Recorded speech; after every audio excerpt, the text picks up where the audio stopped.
You don't get to greatness by being comfortable. You don't build legacy by staying the same. Growth demands pressure, and pressure demands presence. Every single day, you are faced with two choices: evolve or remain. But understand this, nobody is coming to force you to rise. Nobody is going to drag you into purpose. If you want a life that's different, you have to push yourself every single day. Push beyond excuses, push beyond feelings, push beyond fear, because on the other side of that push is the version of you the world desperately needs. If you're not uncomfortable, you're not growing. That's the hard truth most people don't want to face. Comfort feels good. It wraps you in familiarity, convinces you that you're fine where you are, and gently whispers that tomorrow is always an option.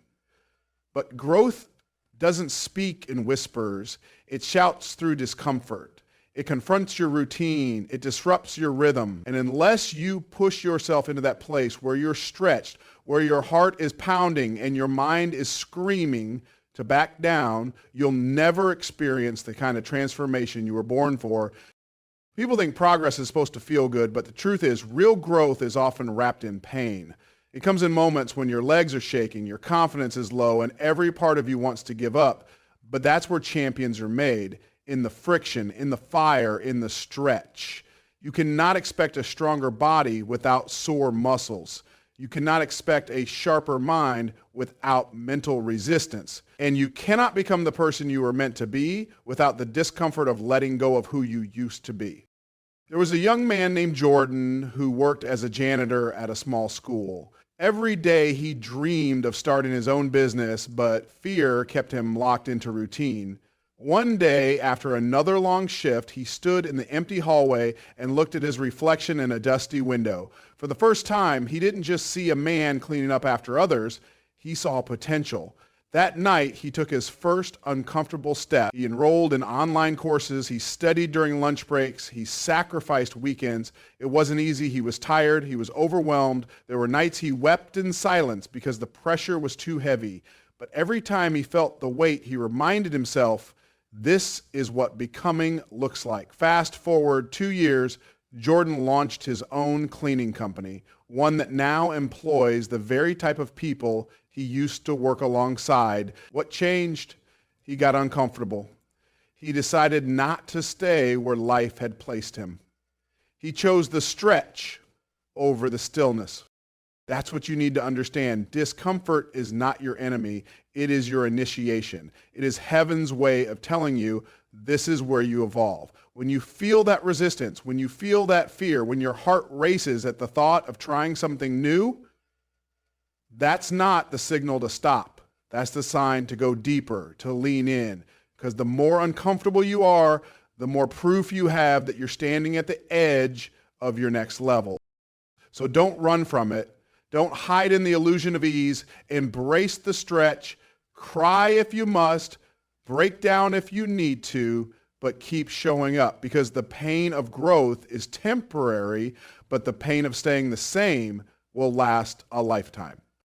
Motivation is a feeling, and feelings are fragile. They change with the weather. They shift with your mood. They disappear when life hits hard. That's why you can't rely on motivation to build the life you dream about. You need something deeper, something stronger. Discipline. Because discipline doesn't care how you feel. Discipline says, show up anyway. Discipline shows up when motivation checks out. It becomes the structure you stand on when everything around you feels uncertain. And the truth is, if you wait to feel like doing the hard things, you'll never do them. But when you train yourself to do them anyway, you build something inside of you that can't be shaken. Think about how many times you've said, I'll start tomorrow, or I just don't feel it today. How many dreams have been delayed, not because they weren't possible, but because the person carrying them didn't feel like showing up? You can't afford that anymore. Not if you're serious about the future you say you want. Discipline is the bridge between intention and reality. It's the quiet daily choice to honor your purpose even when it's inconvenient, even when nobody sees you, even when nothing is changing yet. There was a woman named Renee. She wanted to lose weight and start her own fitness brand, but Years of false starts and emotional eating held her back. She would begin with excitement, fueled by motivation until the motivation faded. One day, she looked at herself in the mirror after another night of binge eating, tears streaming down her face, and she whispered, "I'm tired of quitting on myself." That moment changed everything. She didn't promise to be perfect. She promised to be disciplined. She woke up at 5 a.m. the next day and worked out in her garage. Not because she felt like it, but because she said she would. When it rained, she ran anyway. When her body ached, she stretched and showed up. She meal prepped when cravings screamed. She kept a journal, wrote down her wins, and tracked every habit. A year later, not only had she lost 85 pounds, but she had built a loyal following who resonated with her raw, real journey of self-discipline. She didn't rise because of motivation. She rose because she refused to betray her commitment. That's what discipline is. It's self-respect in action. It's choosing alignment over impulse. It's doing what you promised yourself long after the mood you made the promise in has left. Discipline makes you dangerous. It makes you consistent, and consistency makes you unbeatable, because it's not what you do once in a while that changes your life. It's what you do daily. You can't be part-time about a full-time calling. So if you want results, stop waiting to feel right. Start doing what's right. Push yourself. Build discipline like a muscle. Some days you'll crawl, some days you'll sprint, but no matter how you move with discipline, because that's how you stop wishing for change and start becoming it. The way you start your day shapes everything that follows. If you roll out of bed with no direction, the world will choose your direction for you. Your phone will grab your attention. Distractions will hijack your mind, and before you even realize it, half the day will be gone, and so will your power. But when you decide to win the morning, you're making a declaration. I'm in control of my life. You're not reacting, you're commanding, and that one shift changes everything. You don't drift into purpose, you drive toward it, and your morning is the engine. So there's something sacred about the early hours. It's quiet, it's still, it's undisturbed by the noise of the world. That's when clarity lives. That's when your spirit is most alert. And yet most people waste that gift by rushing out of bed, checking their notifications, and jumping into chaos. No wonder they feel scattered. No wonder they feel behind. But the ones who push themselves to rise early, who guard that time like gold, they walk through life differently. They walk with intention. They're not driven by pressure. They're driven by purpose. Take the story of Malik. He was an average college student with big dreams and no direction. He kept telling himself he was too busy, too tired, too overwhelmed to focus on what really mattered. Every morning, he hit snooze 5 times, scrolled social media for 30 minutes, and rushed out the door in a fog. His grades suffered, his mental health suffered, his confidence vanished. One night, after a brutal exam week and a failing GPA staring him in the face, he broke down. He sat on the edge of his bed, whispered a prayer, and made a decision. I will own my mornings. The next day, Malik woke up at 5:30. No phone, no distractions. He prayed. He wrote down his goals. He read 1 chapter of a personal growth book. He wrote 3 things he was grateful for. Then he hit the gym. The first week was brutal. His body resisted. His mind rebelled. But something started to shift. He began to feel focused, strong, clear. His energy increased. His thoughts became intentional, and within months, his grades improved, his anxiety decreased, and he started a small online business helping other students build morning routines. Malik didn't get a new life by luck. He got it by winning the morning. And that's the key. You don't need to change your whole life overnight. Just change how you start your day. Wake up with purpose. Pray. Journal. Move. Speak life over your goals.